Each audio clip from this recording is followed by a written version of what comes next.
Napakahirap naman ako, nag-fasting naman ako, pero bakit parang hindi mo ko pinapakinggan?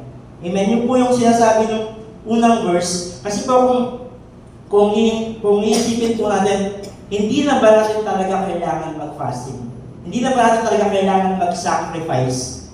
Amen? Pero kung babasahin ko po yung salita ng ating Panginoon, di ba kailangan natin mag-obey? Pero if we will obey, di ba po ang sabi ng ating Panginoon, doon sa salita niya sa 4 Gospel, sinabi po to. Sabi po niya, kung gusto mo akong sundan, you must take up your cross and follow me. Kung papakaintindihin mo po yung word ng ating Panginoon sa salita po niya, sabi niya, take up your cross and follow me.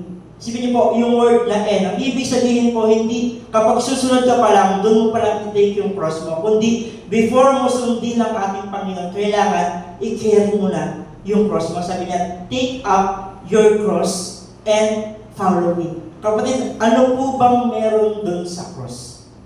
Kung iisipin po natin, ano bang meron doon sa cross? Di ba po yung cross, it is the sacrifice of our God for us.